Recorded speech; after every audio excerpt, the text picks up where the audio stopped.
Bengali study জোনের উদ্যোগে শুরু হয়ে গেল নেট সিলেবাসের অন্তর্গত গল্পগুলি পাঠ। সবাই মন দিয়ে শুনবে। লাইক, শেয়ার আর সাবস্ক্রাইব করতে ভুলো না। প্রভাত কুমার মুখোপাধ্যায়ের লেখা কুড়ানো মেয়ে। প্রথম পরিচ্ছেদ। বেহাই বাড়ি। অপরাহ্নকাল, শ্রাবণ মাসের ভরা গঙ্গা মতিগঞ্জের হাটের অশ্বত্থমূল লেহন করিয়া বহিতেছে। একখানি জীর্ণ কলেবর ভাউলে আসিয়া ঘাটে লাগিল। একটি শীর্ণকায় বৃদ্ধ ব্রাহ্মণ সাবধানে সন্তর্পণে তীরে অবতরণ করিলেন। মাঝি তাহার ব্যাগটি, ছাতাটি, লাঠিখানা নামাইয়া দিল। তিনি সেইগুলি হাতে লইয়া দাঁড়ি মাঝির খোরাকির জন্য একটি সিকি বাহির করিয়া দিলেন। মাঝি সিকিটি হাতে করিয়া বলিল, কর্তা, আমরা 5টি প্রাণী, 4 আনায় কি করে পেট ভরবে? সে কি রে, 4 আনা কি অল্প হলো? হুজুর, 4 সের চাউল কিনতেই তো 4 আনা যাবে। হাঁড়ি আছে, কাঠ আছে, নুন তেল আছে। নে নে, আর 2 গন্ডা পয়সা নে। বলিয়া বৃদ্ধ অত্যন্ত সাবধানে 2-3 বার গনিয়া 8টি পয়সা মাঝির হাতে দিলেন। তবু মাঝি সন্তুষ্ট হইল না। বলিল, মশাই, 5-5টা পেট, সমস্ত দিন হাড় ভাঙা মেহন্নতের পর না হয় 8 গন্ডাই পুরোপুরি দিন। উভয় পক্ষে কিয়ৎক্ষণ কথা কাটাকাটির পর বৃদ্ধ আর 4টা পয়সা ফেলিয়া দিলেন। তাহার পর চারিদিকে চাহিয়া মৃদুস্বরে মাঝিকে বলিলেন, যদি কেউ জিজ্ঞাসা করে তোমরা কি করতে এসেছ, বলিস আমাদের ঠাকুরমশাই একটা বিয়ের সম্বন্ধ করতে এসেছেন। তাহার পর বৃদ্ধ ধীরে ধীরে রাস্তায় উঠিলেন। ধীরে ধীরে পথ অতিক্রম করিয়া গন্তব্যস্থান অভিমুখে চলিলেন।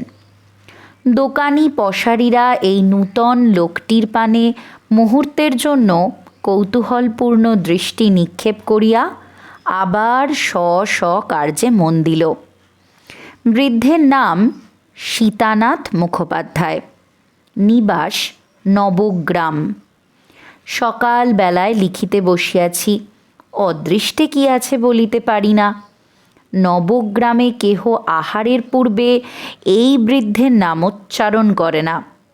তাহার কৃপণতা খ্যাতি বহু দূর ব্যাপ্ত। মতিগঞ্জে তাহার বেহাই বাড়ি। 5 বৎসর পূর্বে এই গ্রামের শ্রীযুক্ত ঋষিকেশ বন্দ্যোপাধ্যায়ের কন্যার সহিত তাহার কনিষ্ঠ পুত্র শ্রীমান অন্নদাচরণের বিবাহ হইয়াছিল। বৎসরখানেক হইবে তাহার বধূ মাতা সন্তান সম্ভাবনা বশত পিতৃগৃহে আনীত হইয়াছিলেন। আজ 5-6 মাস হইল একটি কচি মেয়ে রাখিয়া বধূটি ইহলোক ত্যাগ করিয়া গিয়াছেন। একদা উৎসব বেশ পরিধান করিয়া বাদ্যভাণ্ডের সহিত সীতানাথ এই পথে পালকি করিয়া বর লইয়া গিয়াছিলেন। আজ সেই সমস্ত অতীত কথা স্মরণ হইতে লাগিল। মনটা বিশেষ নহে, একটু যেন বিষণ্ণ হইল। বৈবাহিকের বাটি পৌঁছিতে অধিকক্ষণ লাগিল না। বৈঠকখানা খোলা ছিল। সীতানাথ সেইখানে গিয়া উপবেশন করিলেন। সেই কক্ষের ভিত্তিগাত্রে বসুধারার সপ্তরেখা আজিও বিদ্যমান। মনে হইল পুত্রের বিবাহান্তে এই কক্ষে কুশণ্ডিকা সম্পন্ন হইয়াছিল। বিবাহের সমকালে তাহার বৈবাহিক ঋষিকেশের অবস্থা বেশ সচ্ছল ছিল। 3000 টাকা খরচ করিয়া তিনি একমাত্র কন্যাটির বিবাহ দিয়াছিলেন। ঋষিকেশ চালানের ব্যবসায় করেন। 5 বৎসর কাল উপর্যুপরি লোকসান দিয়া তিনি এখন শুধু নিঃস্ব নহেন, ঋণে জড়িত হইয়া পড়িয়াছেন। বসুধারার চিহ্নগুলি যে রহিয়া গিয়াছে, 5 বৎসরের মধ্যে সে কক্ষ ভিত্তিতে যে একটিবারও চুন পড়ে নাই, সামান্য হইলেও তাহা এই অসচ্ছলতার একটা নিদর্শন।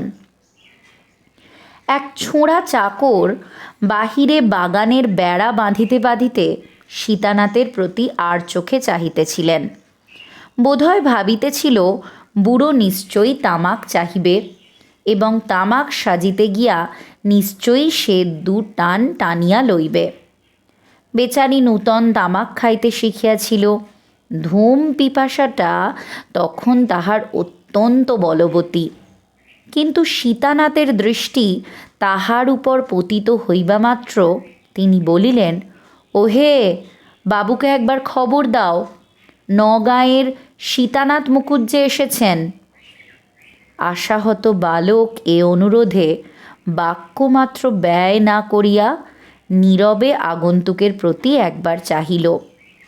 গভীরভাবে কাস্তেখানি বেড়ার গায়ে ঝুলাইল, দড়ির তালটা ধীরে ধীরে গুটাইয়া ভালো জায়গায় রাখিল। তাহার পর অপ্রসন্ন মুখে মন্থর পদে অন্তঃপুরে প্রবেশ করিল। অনতি বিলম্বে ঋষিকেশ আধময়লা ধুতি পরিয়া একটা মোটা চাদর গায়ে দিয়া বাহির হইয়া আসিলেন। সীতানাথ দেখিলেন বৈবাহিকের সে স্থূল বপু নাই, অঙ্গে সে লাবণ্য নাই, চক্ষু কোটরগত। দুইজনের নমস্কারের আদান প্রদান হইল, কোলাকুলি হইল, কুশল প্রশ্নাদি জিজ্ঞাসা হইল। ঋষিকেশের চক্ষু ছলছল, গোটাকতক বড় বড় জলবিন্দু গণ্ড বহিয়া তাহার গাত্র বস্ত্রে পতিত হইল। ভৃত্য আসিয়া তামাক দিয়া গেল। দুইজনে অনেকক্ষণ ধরিয়া পর্যায়ক্রমে ধূমপান করিলেন। কাহারও মুখে কথাটি নাই। অবশেষে সীতানাথ বলিলেন, ভাই, যাহা হইবার তাহা তো হইয়াছে, সে তো আর ফিরিবে না। বৃথা আক্ষেপ করিয়া কি হইবে বলো? মেয়েটিকে একবার আনো দেখি। ঋষিকেশ উঠিয়া গেলেন। কিয়ৎক্ষণ পরে বাহির হইয়া আসিলেন। পশ্চাতে ঝি, তাহার কোলে ফরাসি ছিটের দোলাই জড়ানো মাতৃস্তন বঞ্চিত জীর্ণকায় শিশুকন্যা। সে হাসিতেছে না, কাঁদিতেছে না, নিতান্তই নির্লিপ্তের মতো একদিক পানে চাহিয়া আছে। তাহার পিতামহ তাহার মুখ দেখিবার জন্য নগদ একটি আধুলি বাহির করিয়াছিলেন। কি ভাবিয়া আবার আধুলিটি রাখিয়া একটি টাকা বাহির করিলেন। মুকুজ্জে মহাশয় ইহজীবনে এরূপ বদান্যতা ও ত্যাগ স্বীকারের পরিচয় আর কখনো দেন নাই। এবার একটু বিশেষ কারণ ছিল। টাকাটা দিয়া নাতনির মুখ দেখিলেন। ঝি টাকাটা লইয়া অসন্তুষ্টের মতো অন্যদিকে মুখ ফিরাইল। বলা বাহুল্য, মেয়ের আদর এখন শহর ছাড়িয়া পল্লীগ্রামেও প্রবেশ করিয়াছে।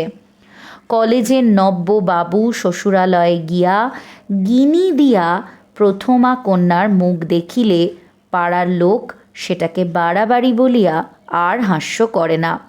সুতরাং টাকাটি ঝির মনে ধরিবে কেন?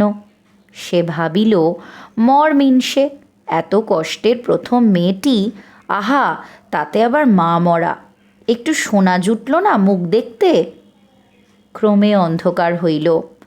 মুখোপাধ্যায় হস্ত পদাদি প্রক্ষালন করিয়া সন্ধ্যা বন্দনার জন্য বাটির ভিতর প্রবেশ করিলেন। পূজার আসনে বসিবা মাত্র শুনিতে পাইলেন তাহার বেহাইন, ও গো মা আমার, কোথায় গেলি গো বলিয়া উচ্চস্বরে ক্রন্দন আরম্ভ করিয়াছেন।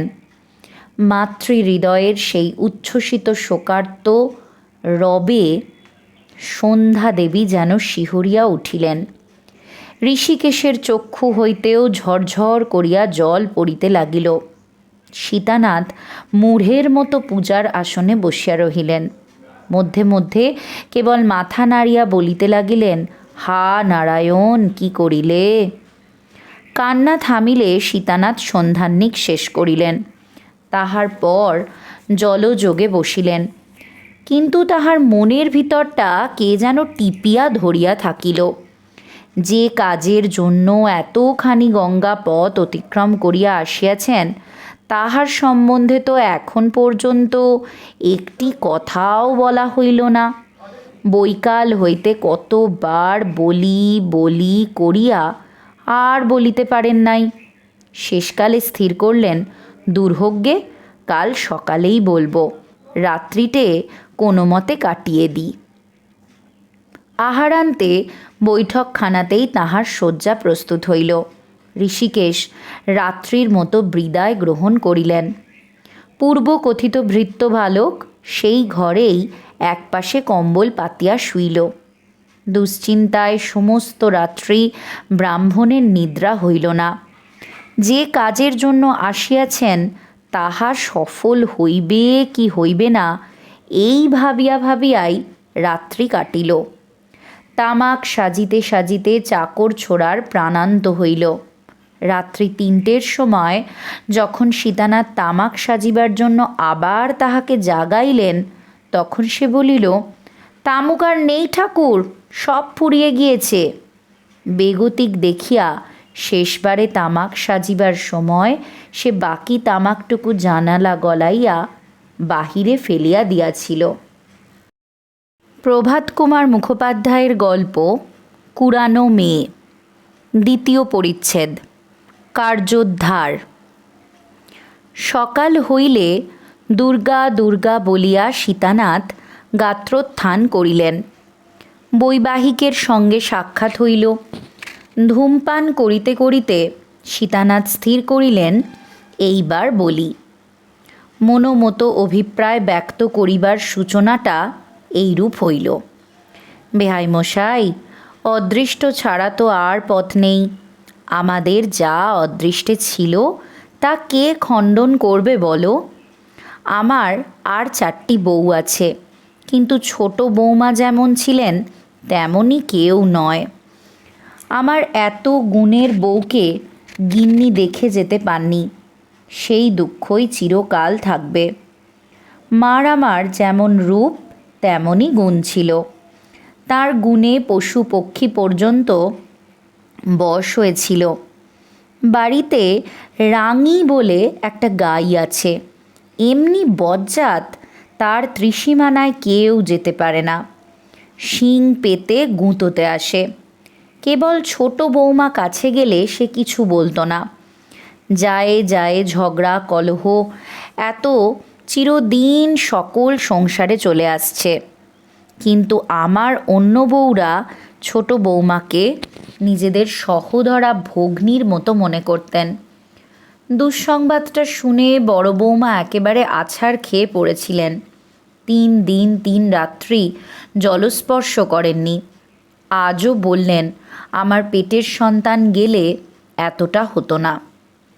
ঋষিকেশ চক্ষুর জলে মাটি ভিজাইতেছিলেন। কম্পিত স্বরে বলিলেন, বেয়াই মশাই, থাক, আর সেসব কথা কয়ে ফল কি? অন্য কথা বলুন। সীতানাথ চুপ করিলেন। তাহার ভূমিকাই তাহাকে মাটি করিয়া দিল। নীরবে নিজের বুদ্ধিকে ধিক্কার দিতে লাগিলেন। কিয়ৎক্ষণ আবার একথা সে কথা 5 কথায় কাটিল। এবার সীতানাথ নিজের উপর অত্যন্ত রাগ করিয়া ভূমিকা মাত্র বর্জন করিয়া বলিয়া ফেলিলেন। শুনিতে এমন কাঠখোট্টা রকম ঠেকিল যে নিজেরই লজ্জা করিতে লাগিল। কথাটা আর কিছুই নয়, বধূমাতার অলঙ্কারগুলির কথা। তাহাই বৃদ্ধ আদায় করিতে আসিয়াছেন।